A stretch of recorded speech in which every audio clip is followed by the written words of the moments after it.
Welcome to the Peachtree Podcast. Peachtree Learning Center is a nonprofit in Middle Tennessee dedicated to training and discipling students in all the fine arts to become excellent and skilled in order to spread the kingdom of God into the world of the arts.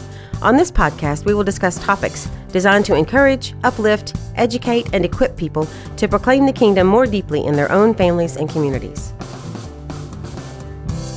Welcome to Peachtree's podcast. I get to welcome you today to our conversation with Vaughn. She's always a dear guest, and I love having her on. We like to chat anyway, and it's fun to get to record some of it. But today we have a specific topic I wanted to talk about, the topic of theater and drama and how it can be so important to children's development, but also to us as believers to enter into story in a specific way and understand it well, and how that can lead us into a deeper understanding of biblical story. So welcome, Lori, to the podcast. Thank you very much for coming out and being on it again. Thank you. I'm so happy to be here. I appreciate it. Well, thank you. We've got some ground to cover, and we'll try not to make it too long, but I wanted to think about the fact that theater has been around historically, as far back as we can almost go. Ancient days. Yes. I know there's a lot of theater left to us, even from the BC period. So there's definitely a history of plays and people coming together in huge spaces to watch acting and stories get acted out and take place. And I've kind of been thinking about that in the context of how we use it today. And it's kind of revealed itself, I guess, over time, but even more piercingly lately, that theater, movies, all those spaces tend to draw our society a certain way. We can watch them draw pictures of us, and then we go and do that. And there's a continuing argument, I think, a circular argument of society influences culture, but then culture turns around and influences society. And we want to step into that maelstrom and say there is a way of telling stories that is honoring and that helps us point people to the Lord. So there is a point of view out there that says theater is not healthy and you shouldn't ever act like someone else. And all those factors go into what we're going to talk about. So I wanted to just get your take on theater in general and how it can serve mankind in a broad stroke way, I guess. Yeah, I think theater is such a beautiful picture of creativity. Just as we know God is the giver of creativity, He inspires our music, He inspires our visual arts, our dance, He inspires theater, He inspires storytelling. Jesus was the best storyteller ever. And He helped share the most important and profound messages through storytelling. And that's what theater is. It's being able to share stories. And for Peachtree, we want to share powerful stories, fun stories, classic stories, biblical stories, stories that will make you think, and stories that have impact on your life. So personally, I believe it's just another arm of that creativity. Sure. And when you see some of our naturally gifted students step into that, that comes from the Lord. That doesn't come from just wherever. Poof, there you go, you're creative. That comes from the Lord. And you can see that, and you can see these students naturally wanting to tell stories.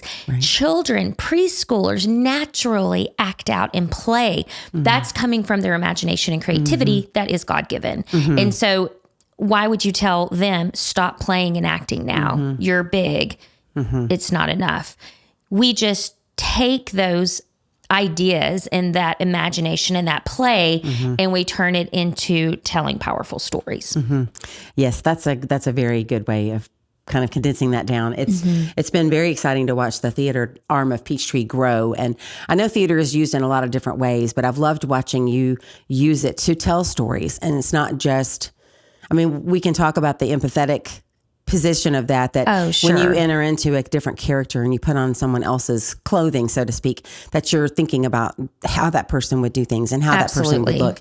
I've definitely seen in my own life, but also in our classes, the transformation that happens when we put people into clothing. We put them into costumes. We were trying on costumes this past weekend and watching people kind of bristle up and suddenly become a little bit different, even standing there, than they were before they put that on. It's powerful. It really is. And it feels like a weapon in that way. Yeah. And so we are very intent on weaponizing that for good and being able to tell good stories. Not that every story has to have every every character is only a good guy. I mean, that's not the point. I loved that you mentioned classical stories, because classic stories definitely tell good and bad. And they do. And those fairy tales that we are using this spring, all of them have cautions in them and lessons to learn, and characters who are sympathetic and characters who are not.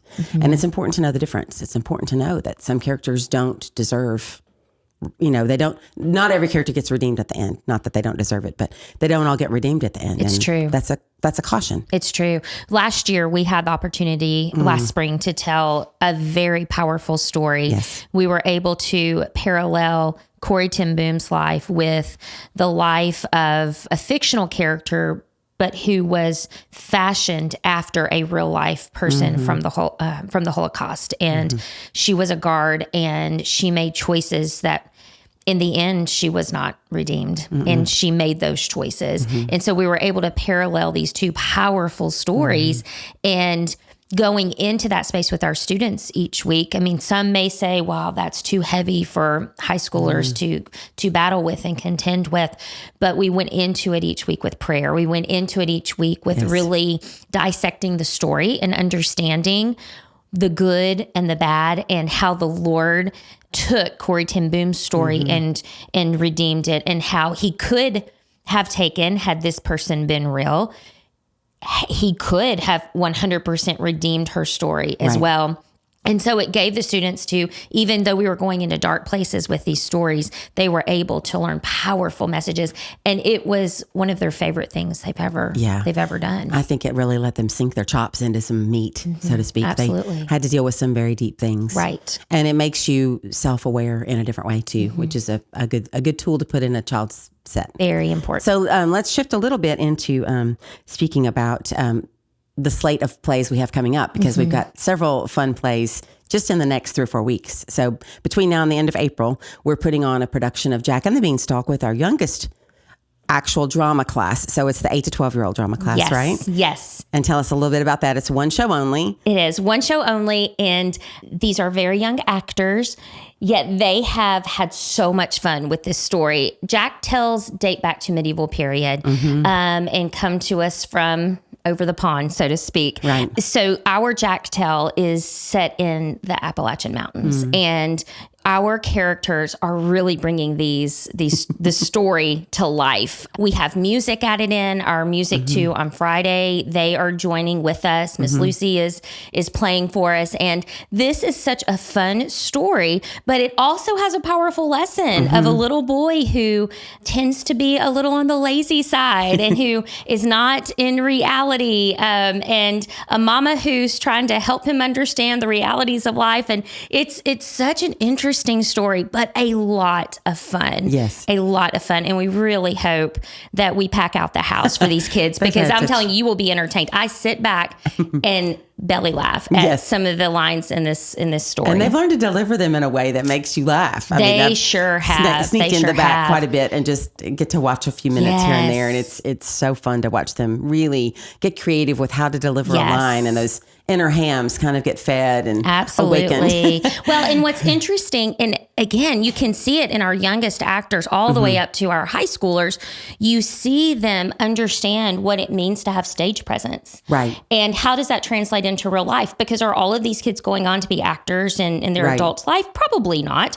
But in real life, that teaches them how to interact with other people. It teaches them how to interact with adults or people of all ages. It teaches them how to speak clearly and not to mumble their words, and to really have a presence and engage people and really be present when you're having a conversation. It gives them confidence. I mean, there are some kids that I thought, oh, wow, this is going to be hard for them. They are going to struggle. But when you see how they just take on this whole new level of confidence, it's really great. And we always come back to talking about how we're working as a team.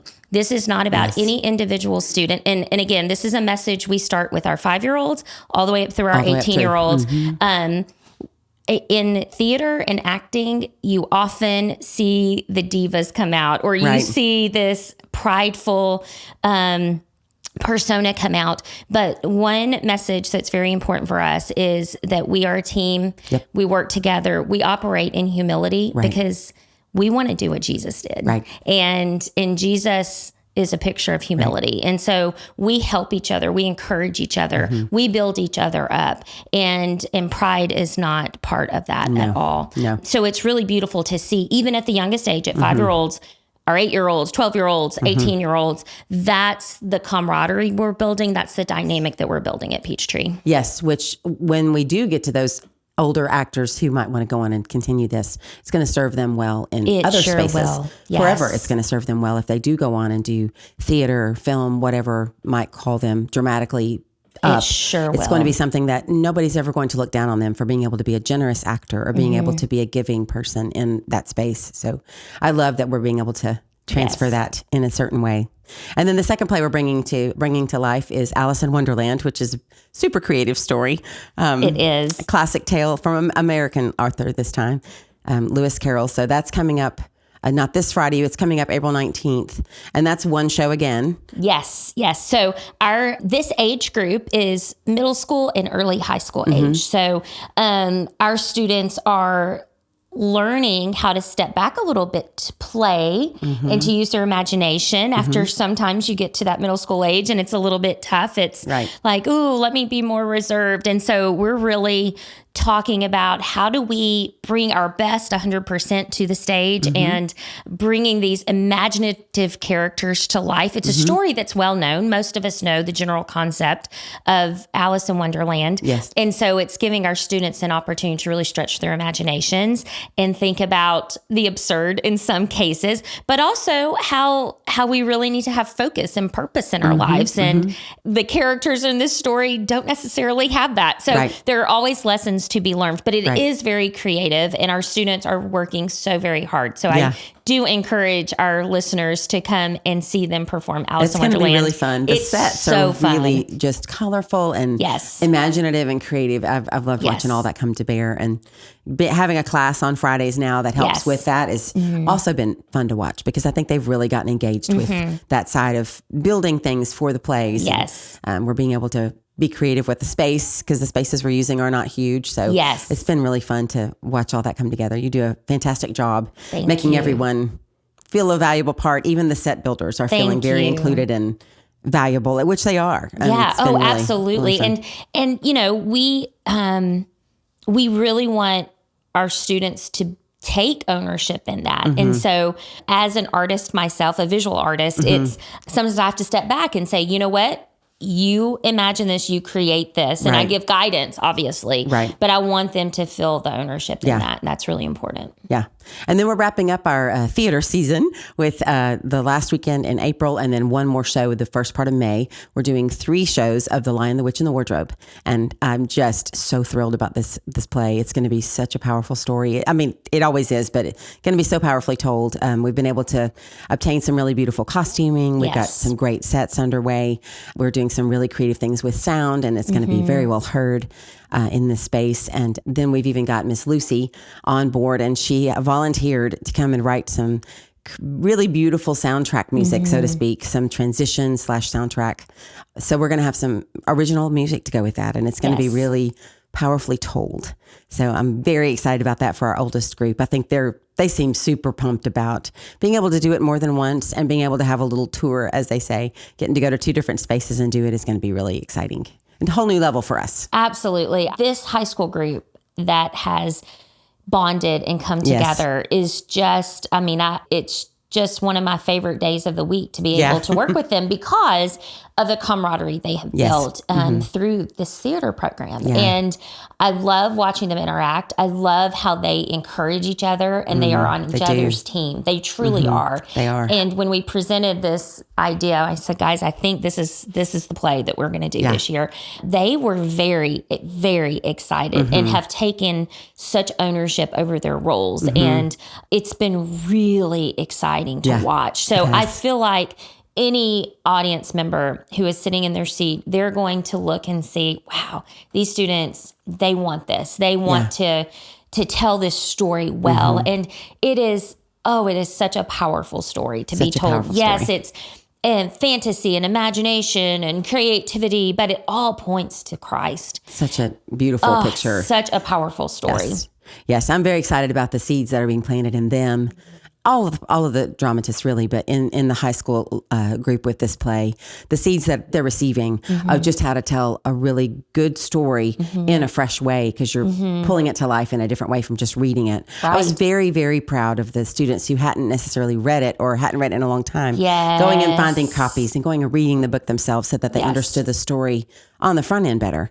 And they didn't just come in and read the script. And I was so excited that they were willing to invest that time on their own to make this come to life in a deeper way, because it's a story that, when it's well told, has such an impact on audiences, old and young. It impacted me as an adult reading it to my children in a totally different way than it did when I was young. So I love that we're bringing this to life and getting to put it on in 2 different towns and share it with different audiences. I think it's going to be really exciting. Oh, I think so too. So excited. And, I mean, even when I first introduced the play to the students, I mean, we spent time thinking about, why did C.S. Lewis write this? What was his intention in writing the story? And I think that's another valuable piece that we forget sometimes, and what drama and theater brings to students' lives, is that we're able to analyze scripts. We're able to look at the author and why they're writing something, and what is the purpose behind it. And it's, again, all part of good storytelling. It's doing your research, and it's doing investigation, like you said, reading the stories for themselves, and not just relying on a movie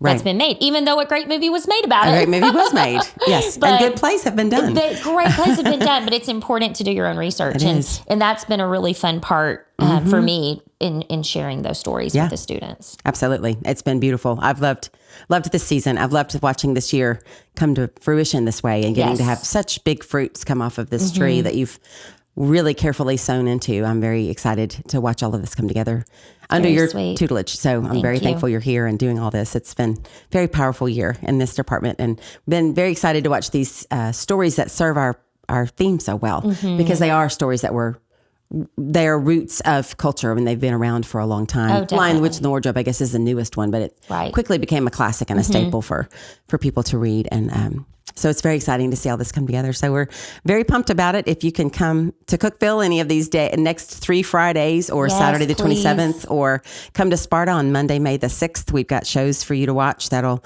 really enrich your life and give you a really fun time too. So thank you, Lori, for being here. I really appreciate you coming and talking about this. Thank you so much. I would also like to mention, if it's okay, that we have drama camps this summer for all of our age groups. We have a short drama camp for our very youngest friends, and we have week-long drama camps for various age groups that end in plays at the end, so they go start to finish in a week. Those are the all-day camps. I think there's one camp that's all day that's not a drama camp, but most of those are drama camps, and those are really fun. Those experiences are fun to watch too, because in just 35 hours in a week, boom, they've got to play.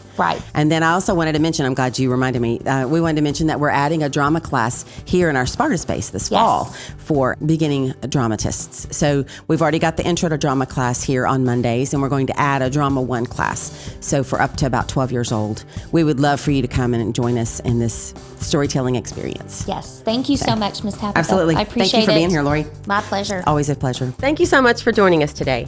To support this podcast, please go follow us on your podcast platform of choice. And if you're interested in knowing more about the work of Peachtree, please go visit our website at peachtreelearningcenter.com for more information.